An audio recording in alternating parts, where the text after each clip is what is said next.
She owned more than most nations dream of, yet tonight, she wanted nothing more than to feel like an ordinary woman walking into an ordinary store. He had done the math 3 times already at home, and each time it came up the same, short.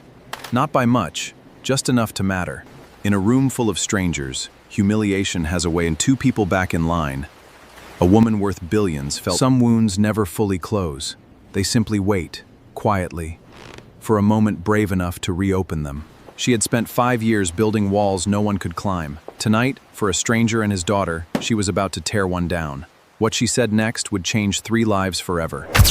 If you have ever believed that a single small act of kindness can quietly rewrite the course of in someone's entire life, then stay with this story until the very end, because what you are about to hear is one of those rare nights where 2 broken strangers changed each other forever. Before we begin, if stories like this move you, take a moment to like this video and subscribe to the channel, because there are many more waiting for you. This is the story of a woman who had everything money could buy, and nothing that truly mattered, and a man who had nothing left to give except his pride, and how one ordinary Tuesday evening, in the baby aisle of a grocery store, that changed. Evelyn Hart was 44 years old, and by every measure the world used to define success, she had already won. She had built a technology and logistics empire from a single garage office into a corporation worth more than $11 billion, and business magazines loved to print her photograph beside words like visionary, relentless, and untouchable. What none of those magazines ever printed was the truth sitting underneath all of it. 5 years earlier, on a rain-soaked highway not unlike the one outside the grocery store that night, Evelyn had lost her husband, Thomas, and their 8-month-old son, Oliver, in a single accident that took less than 4 seconds to happen and an entire lifetime to survive. Since then, she had thrown herself into work the way some people throw themselves into rivers, hoping the current would carry the grief somewhere else. It never did. She lived in a glass penthouse 40 stories above a city she rarely walked through, surrounded by assistants, security, and silence dressed up as luxury. Her calendar was full. Her evenings were empty. On the night this story begins, her housekeeper had the flu, her usual grocery delivery service had a scheduling error, and rather than send someone else to fix it, Evelyn found herself doing something she had not done in over 5 years. She got into a car and drove herself to a grocery store to buy milk and spended, like an ordinary woman, if only for 1 hour. She told herself it was simply convenient. In truth, some quiet part of her wanted, just once, to stand in a normal line, under normal lights, and feel like she still belonged to the world she had built her fortune serving. A few miles away, in a cramped 1-bedroom apartment above a laundromat, Daniel Reyes was doing math he already knew the answer to. Daniel was 32, and for the last 8 months he had been raising his daughter, Lily, entirely on his own, ever since complications during childbirth had taken her mother, Maria, from both of them in a single terrible night. Grief had not given Daniel the luxury of falling apart. It had simply handed him a baby, a stack of hospital bills, and 48 hours to figure out how to keep both of them alive. He worked mornings unloading trucks at a distribution warehouse and nights as a security guard at an office building downtown, sleeping in stretches of 3 and 4 hours between shifts, while a retired neighbor watched Lily. It was not enough money, and it was never going to be enough time, but Daniel showed up for both jobs anyway, because showing up was the only promise he had left to keep. Lily had been born with a sensitive stomach that could not tolerate ordinary formula, and the only brand that didn't send her into hours of pain and sleepless crying cost nearly 3 times as much as the regular kind. That week, after rent, after the light bill, after the copay for Lily's checkup, Daniel had exactly enough money left to buy 1 can of the formula she needed to get through the next 2 weeks. He had counted it twice at home before leaving, certain it would be enough. He had not accounted for the store raising its price by $11 that same week. By the time Daniel reached the checkout line, Lily had grown fussy against his chest, her small fists tugging at the collar of his hoodie, and the fluorescent lights of the store buzzed overhead, like they, too, were tired of the evening. He placed the can of formula on the belt along with a small bag of rice and a loaf of bread, and when the cashier read the total aloud, Daniel felt his stomach drop before his hand had even finished digging through his pocket. He recounted the crumpled bills once, then the loose change, laying every coin flat on the counter, as if arranging them differently might somehow make $11 more appear. It did not. Behind him, a small line had begun to form, and he felt the particular kind of silence that settles over strangers who are trying very hard not to stare and failing anyway. There was no version of this moment that did not cost him something. He could put back the bread, but Lily needed to eat tonight too. He could put back the rice, but that left almost nothing for tomorrow. In the end, his hand moved before his heart was ready for it, and he slid the can of formula back across the counter, telling the cashier quietly that he would come back for it later in the week, a sentence they both knew was mostly for the people listening. Lily reached one small hand toward the can as it disappeared behind the counter, and Daniel pressed his lips to the top of her head, less to comfort her than to hide his own face for a moment. Two people back in line, standing with a nearly empty cart and a coat that cost more than Daniel's monthly rent. Evelyn Hart watched the entire exchange without moving, without breathing, feeling something crack quietly open inside her chest that she had spent 5 years keeping sealed shut. Evelyn did not decide to help Daniel the way people usually decide things, weighing options and consequences. It happened the way a held breath finally releases, without permission, without warning. Before she fully understood what she was doing, she had stepped out of line, walked to the counter, and placed her hand gently over the can of formula the cashier was about to shelve. She told the cashier there had been a coupon error at the register, that the can belonged to the man ahead, and that she would simply cover the difference herself. It was, technically, a lie, and it was also the truest thing she had said in longer than she could remember. Daniel turned, confusion and pride fighting visibly across his face, already forming the words to refuse. Evelyn met his eyes and said only that she had 2 young nephews who drank the exact same brand, and that $11 meant nothing to her compared to the cost of a fussy baby's night, a small joke offered gently enough that it gave him a door to walk through without losing anything of himself in the process. Daniel hesitated, glanced down at Lily, and finally, quietly, said thank you, the 2 words heavier than either of them let on. Evelyn did not ask his name. He did not ask hers. She paid, gathered her own small bag of groceries, and walked back out into the rain, telling herself the whole drive home that it had been a small, forgettable kindness, the kind wealthy people were supposed to perform without thinking twice. But she thought about it the entire drive home. She thought about the small hand reaching for the can. She thought about how long it had been since she had felt anything as sharply real as she had standing in that checkout line. That night, for the first time in 5 years, Evelyn Hart lay awake not because of grief, but because of a stranger's daughter she had met for 90 seconds and could not stop thinking about. The following morning, Evelyn did something entirely out of character.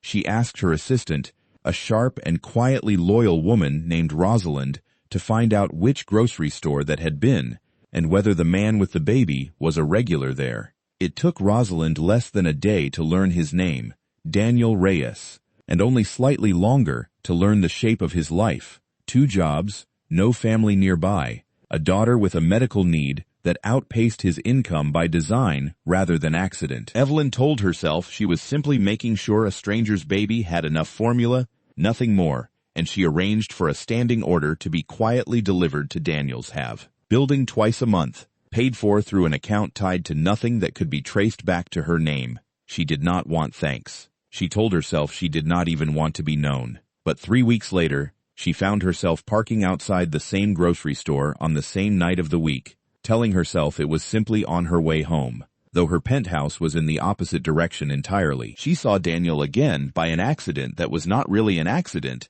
and this time they spoke for nearly 20 minutes in the cereal aisle about nothing important. Lily's new habit of blowing bubbles when she was happy, the impossible price of diapers, a documentary Daniel had fallen asleep watching 3 nights in a row without ever seeing the ending. It was such an ordinary conversation that Evelyn found herself laughing, actually laughing, for the first time in longer than she wanted to admit.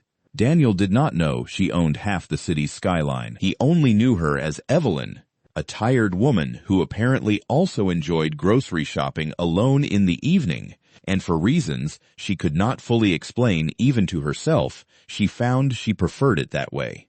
Their accidental meetings became less accidental over the following month. Evelyn learned that Daniel had once studied engineering before Maria's. Death rearranged every plan he had ever made, and that he still kept his old textbooks stacked under Lily's crib, not ready to throw them away and not brave enough to open them either. Daniel learned that Evelyn had a way of listening that made him feel like the only person in the room, and a sadness behind her eyes that she never quite explained, though he never pushed. Then, one evening, while sorting through a delivery he had not ordered, Daniel found a printed invoice with a company name he recognized from a business article he had skimmed months earlier, a name that traced, however faintly, back to Evelyn. His stomach turned cold. He confronted her the next time they met, not with anger exactly, but with the particular hurt of a proud man who realized he had been receiving charity disguised as friendship, and worse, had not been told. Evelyn did not deny it. She told him, quietly and without excuses, that she had not wanted to be his savior, only his friend, and that she had been terrified that if he knew who she really was, the easy, ordinary version of their friendship would disappear the moment money entered the room. Daniel sat with that for a long time in silence. In the end, it was Lily who broke the tension, reaching her small arms toward Evelyn from her father's lap, the way she always did, now when she saw her, and something in Daniel's chest loosened at the sight of it. He told Evelyn he needed time, not to walk away, but simply to understand, and she gave it to him without argument, grateful he had not simply closed the door. Time, unfortunately, was not something the world outside their small routine was willing to give them. A photographer trailing Evelyn for an unrelated story caught a photograph of her leaving Daniel's apartment building one evening, and within 48 hours, it had become a headline neither of them recognized as their own life. Billionaire Evelyn Hart's secret visits to a struggling single father. Exploitation or something more. The story spread quickly, twisted by outlets hungry for clicks into something ugly on both sides. Some accused Daniel of manipulating a grieving, wealthy woman for money, digging through old photographs of his modest apartment as proof of motive. Others accused Evelyn of using her fortune to control a vulnerable man too proud and too poor to say no. Daniel's employer, uncomfortable with the sudden attention, quietly cut his hours at the warehouse. Members of Evelyn's board, worried about the company's public image, pressured her to issue a statement distancing herself entirely, reminding her, not gently, that a woman in her position could not afford this kind of scandal. For a few days, both of them considered doing exactly what everyone wanted, retreating, denying, disappearing back into their separate, safer lives. Daniel told Evelyn, during a tense phone call late one night, that maybe it would be easier for both of them if she simply stopped coming around, and that he had survived plenty on his own before her and could survive without her too. Evelyn, sitting alone in her glass penthouse listening to him try to release her out of love, disguised as pride, felt something in her finally refuse to break the way it always had before. She had spent 5 years letting grief and fear talk her out of everything that mattered. She was not going to let a headline do the same thing to the first person who had made her feel like herself again. The moment that changed everything happened 3 nights later when Lily developed a sudden high fever after what should have been a routine ear infection took an unexpected turn. Daniel, alone at 2 a.m. with a screaming, burning hot baby and a car that would not start, called the only person he trusted enough to call, even after everything. Evelyn arrived in 11 minutes, drove them herself to the best children's hospital in the city, and used every ounce of influence she had spent a lifetime building to make sure Lily was seen immediately, admitted, and treated by the finest pediatric team available, not as a favor, but as a demand she was not willing to negotiate on. She sat in the hospital hallway with Daniel through the entire night, holding his hand without either of them acknowledging it out loud, both of them terrified in the exact same wordless way. By morning, Lily's fever broke. The infection had been serious but treatable, caught early enough because of how quickly she had received care. As Daniel finally exhaled for what felt like the first time in hours, a small crowd of reporters had already gathered outside the hospital entrance, tipped off by someone on staff, waiting for a comment on the scandal that had followed Evelyn there. She walked outside to face them herself, without a prepared statement, without her legal team, with Daniel standing quietly beside her because he had insisted on it. She told them the truth. She told them about a rainy checkout line and a can of formula, about a little girl who reminded her, more than she had let herself admit even to Rosalind, of the son she had lost 5 years earlier on a highway not unlike the one outside that very hospital. She told them that healing rarely looks like anything anyone expects, and that she was done, apologizing for choosing to love two people who had never once asked her for anything but honesty. Cameras kept rolling. For once, Evelyn Hart did not care. Beside her, Daniel reached for her hand in front of every camera in the city, not because it was strategic, but because it was true, and for the first time since the story had broken, neither of them let go. In the weeks that followed, the tone of the headlines shifted, the way public opinion often does once the full truth finally outruns the rumor. But by then, neither Evelyn nor Daniel needed the world's approval nearly as much as they once thought they might. Evelyn used part of her fortune to launch a foundation named Lily's Promise, dedicated to covering the cost of specialized infant formula and pediatric care for single parents across the country who found themselves exactly where Daniel once had, one grocery bill away from an impossible choice. Daniel, with Evelyn's quiet encouragement and no pressure attached, enrolled in night classes to finish the engineering degree Maria's death had once interrupted, no longer carrying his old textbooks under the crib out of guilt, but studying from them at the kitchen table while Lily slept nearby. Evelyn's glass penthouse, once so silent it echoed, slowly filled with the ordinary, wonderful noise of a toddler's laughter during Sunday visits, of Daniel's terrible cooking that Evelyn insisted on eating anyway, of a friendship that had grown into something neither of them rushed to name, content instead to let it become whatever it was always going to become. On the first anniversary of that rainy Tuesday evening, Evelyn returned to the same grocery store, this time with Daniel and Lily beside her, and stood in the same checkout line where a can of formula had once quietly rewritten 3 lives. She thought about Thomas and Oliver, as she still did every single day, and for the first time in 5 years, the thought did not arrive only with grief. It arrived with gratitude, too, for the strange, quiet grace that had walked into her life disguised as a stranger's hard evening, and for the reminder that even the loneliest hearts are never entirely beyond repair. Sometimes the smallest act of kindness, offered without expectation of anything in return, is the exact thing that saves not 1 life, but 2.